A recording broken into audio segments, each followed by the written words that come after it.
Pihak PDI yang mengajukan Gibran ke MK agar bisa menjadi bakal calon wakil presiden.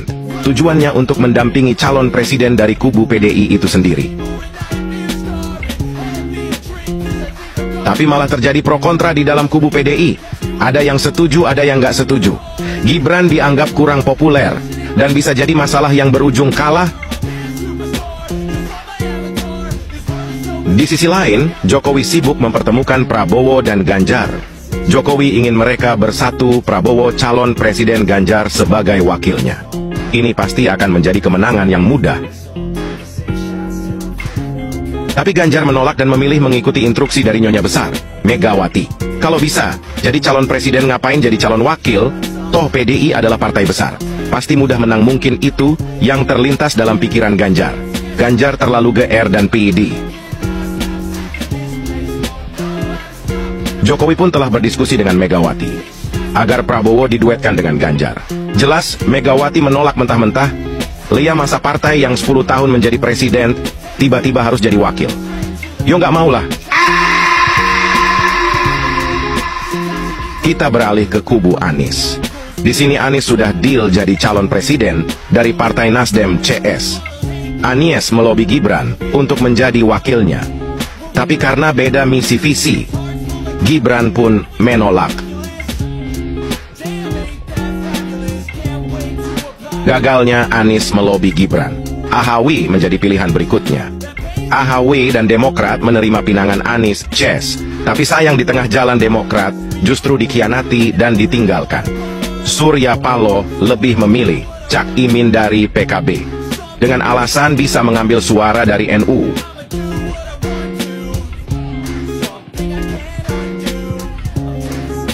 Kita ke kubu Prabowo. Prabowo belum mendapatkan wakil. Ada beberapa nama yang akan mereka usung. Ridwan Kamil dan Erick Thohir dan Sandi. Pilihan jatuh kepada Sandi. Tapi karena P3 Partai Sandiaga Uno telah terlanjur berkoalisi dengan PDI, Sandi pun menolak. Saat itu keputusan MK keluar. Gibran memenuhi syarat untuk jadi wakil presiden. Nama Gibran masuk dalam bursa wakil presiden. Mengetahui itu Prabowo ingin meminang Gibran. Berkali-kali Prabowo meminta Gibran agar mau menjadi wakilnya. Tapi berkali-kali pula Gibran menolak. Setiap pertemuan hasil selalu sama. Gibran menolak. Alasan Gibran menolak semua pinangan jelas karena menghormati PDI. Gibran masih menunggu keputusan PDI. PDI yang belum menentukan wakil.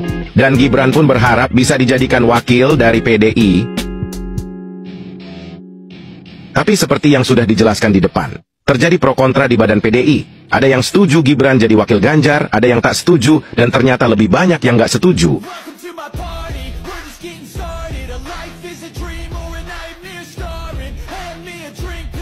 Sirna sudah harapan Gibran menjadi wakil Ganjar.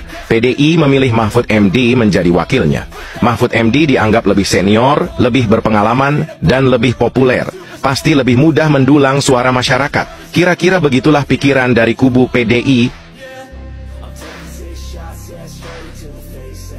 Jokowi yang mengetahui PDI memilih Mahfud MD menjadi wakil. Jokowi yang merasa ditinggalkan. Jokowi yang merasa pendapatnya tak didengarkan. Tentu sangat terkejut dan kecewa. Di sisi lain Jokowi juga tahu bahwa kubu Anies bukanlah lawan YG Muda, apalagi ada Cak Imin bersama PKB-nya dan partai besar lainnya.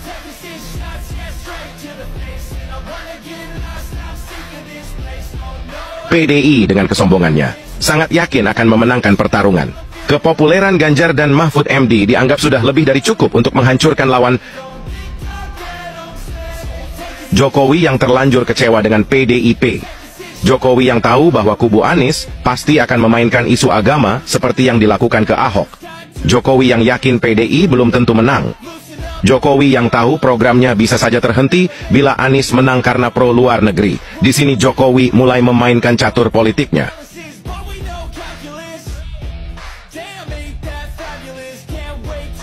Jokowi tahu kekuatan Prabowo dalam Pilpres 2024 tidak begitu kuat. Masih kalah oleh PDI, masih kalah dengan Anies CS. Tidak ada cara lain untuk memecah suara Anies agar ke Prabowo. Untuk memecah suara PDL agar ke Gibran, Jokowi, masuklah Gibran menjadi wakil Prabowo. Gibran masuk dan diusung oleh Golkar. Gibran fix keluar dari PDI.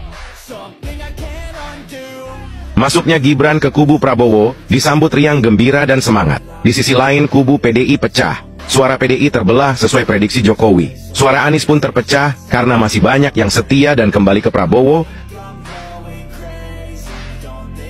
Satu langkah catur Jokowi sudah dijalankan, belum terlihat membahayakan oleh pihak musuh. Apalah hebatnya seorang Gibran. Mereka meremehkannya hingga keluar kata dua belimbing sayur Gibran, anak inggusan. Tentu beda level. Mereka jauh lebih tinggi.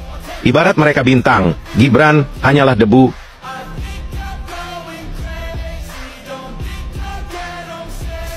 Seiring berjalannya waktu debat Capres-Cawapres berlangsung, elektabilitas dan survei Prabowo Gibran melambung tinggi, jauh meninggalkan lawan-lawannya. Disinilah musuh mulai panik. Mereka melakukan berbagai cara agar Gibran gugur menjadi wakil, menyalahkan MK dan membuat isu lainnya. Dan yang paling pedas adalah, Gibran adalah anak haram hasil dari keputusan MK.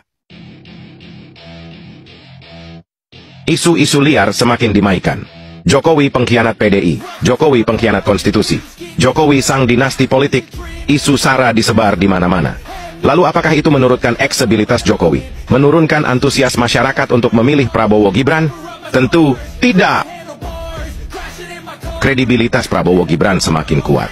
Masyarakat sudah muak jenuh dengan isu-isu seperti ini. Ganjar sudah berani menilai kerja Jokowi dengan skor 5. Mahfud MD ikut duan menyentil Gibran sebagai anak tak bermoral beretika. Mahfud yang sekarang bukanlah Mahfud yang dulu yang masih berkarisma. Tentang HAM Prabowo pun diangkat lagi, meski tak pernah terbukti Prabowo salah. Tapi mereka telah buta.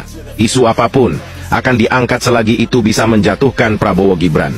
Ganjar dengan PD-nya mengatakan dia lebih baik dari Jokowi. Ganjar yang terlalu pede berani menyenggol Jokowi. Yang jelas dua.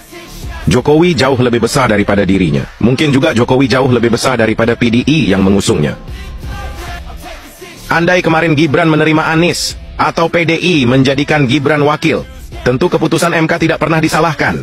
Ibarat kata pepatah, nasi kemarin telah menjadi nasi goreng. Sudah terlambat, kompetisi tetap harus berjalan. PDI yang lupa diri, merasa sudah sangat besar, merasa pasti menang dengan kesombongannya.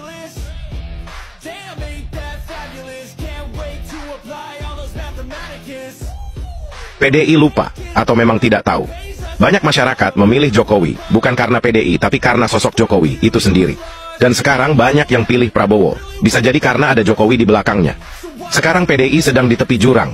Ada yang lebih seru dari pemilu tahun ini, adalah saat Jokowi menyembelih banteng.